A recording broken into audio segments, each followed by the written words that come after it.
stand for him because he is so fucking funny. One of my best friends, please keep it going for Ezra!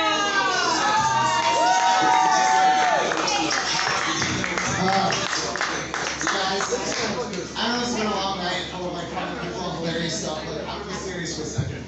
Like, we're living in a world full of turmoil and shit right now. Everybody's like real divisive and shit. And I think it's important for us to remember that we all, at the end of the day, have more in common with our worst enemies than we have at odds with our best friends, right? So keeping that in mind, I was smoking crack with this white supremacist the other day, right?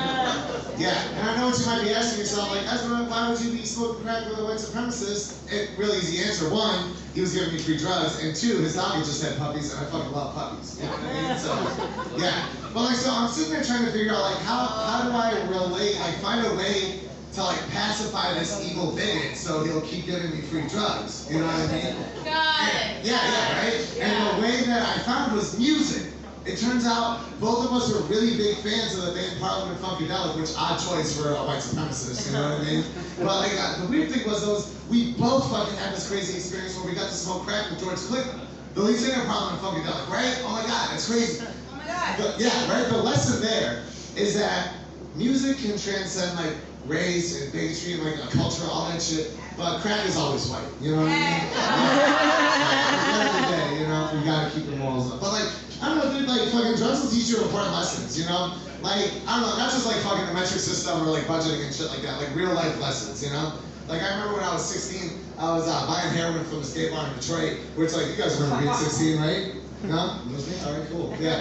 But like, so I'm there afterwards and I'm hanging out at the bar, talking to this real nice guy, and he's like buying me drinks and being real cool or whatever. And after a minute, he's like, hey dude, you wanna like go to the bathroom together or whatever? And I was like, yeah, sure. That's where, you know, drugs live, you know what I mean? So we go and we're in the bathroom stall together and he pulls his dick out and I was like, hey, why do you pull your dick out to do cocaine, you know? Why not? Yeah, which is reasonable, you know? And like he goes, oh shit, you got cocaine, you know? So yeah, I learned an important lesson about communication, you know what I mean? You gotta be real forward with your words, and you might end up in the bathroom stall with a fucking pedophile, you know what I mean? Like, that shit was weird, you know? But like, I don't know, dude. I think it's important to do drugs because like the world's a crazy place, and like it would be really shitty. Like, how do people handle? Like, how do people just raw dog life? Like, what the fuck is going on? You know, like I saw this fucking internet article the other day. It was a 7-year-old girl from Arkansas who was having a lemonade stand to try to pay for her brain tumor surgery, right? And her quote from her was, "I hope I make it." Right? If I wasn't on drugs, I would have been sad as fuck. Like, what the hell?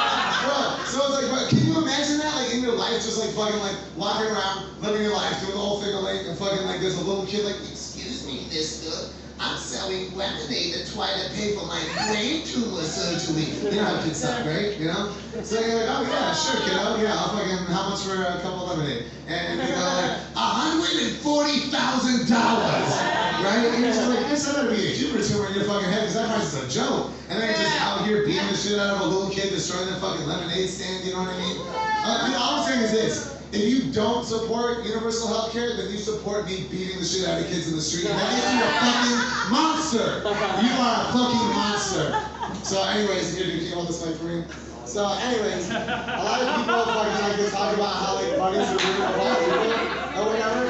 Bro, magicians can't be the only ones with assistants. Fuck all y'all. Like, but so anyways, people like to say that fucking money's the root of all evil or whatever, and that's fucking nonsense. Because yeah, I wrote the song about it. It goes like this. They say that money's the root of all evil. If that's true, why do priests fuck kids for free? If money's the root of all evil, then why does kicking my dog feel so good? You got a pedophile's dollar in your pocket. You got an animal abuser's dollar too. And if you don't give a fuck, maybe you can spare a buck.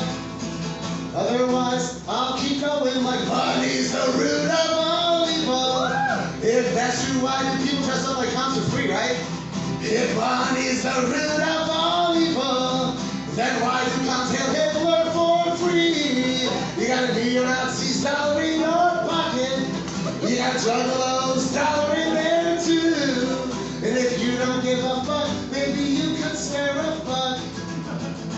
Otherwise, I could rub your ass for free. Right? Thank you.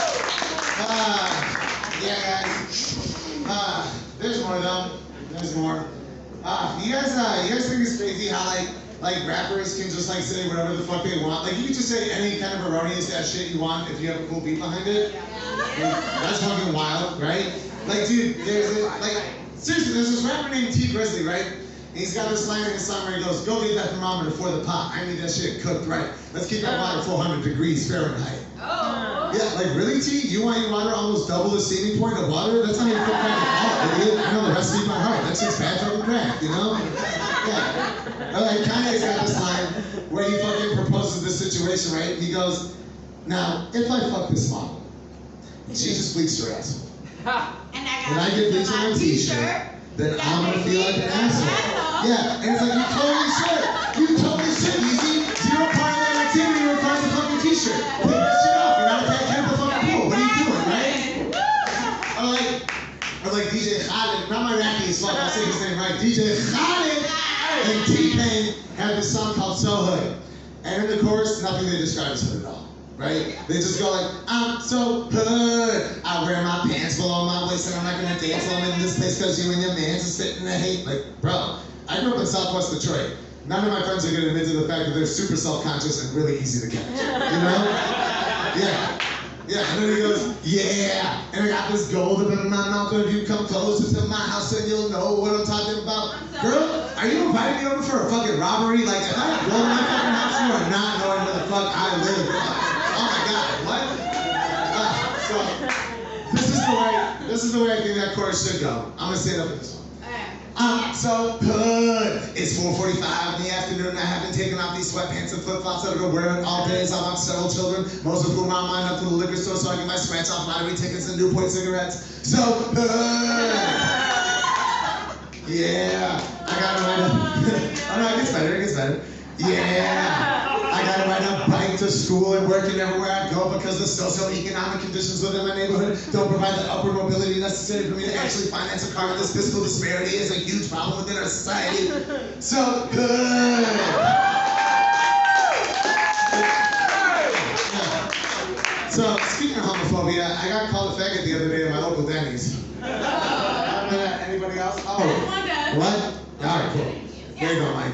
Yeah, but like fucking, dude, so it was weird. I'll paint the picture for you. Let's see who was right in this situation. So I'm sitting there, hanging out by myself, right? Singing along to Belinda Carlisle's beloved 80s classic Heaven is a Place on Earth, right?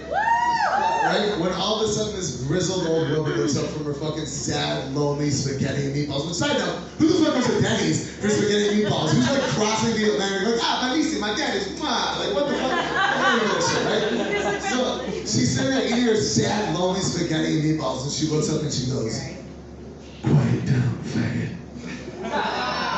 I was like, wow, that's crazy. Like, yeah, my nails are painted right now and I'm sucking a dick. But it's a fucking lady's dick, damn it, and trans women are women too, right? Yeah. So I explained that shit to her, and like, we're dating now. It's pretty fucking cool, you know what I mean? Her dog just had puppies and she gives me a lot of free crack. It's pretty fucking rad, you know? But like, I don't know, so I wrote this love song about my first date with Doris. Here you go, dude. Yeah. Oh, no, you got it? All right, cool. Yeah.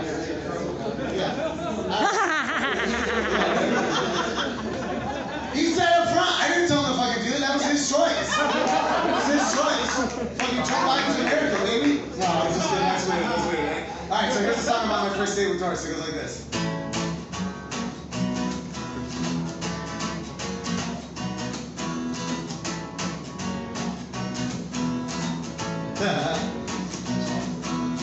Picking up my baby, gone on that day. I know we're looking good, I'm feeling real great. Gonna go out and drink some wine.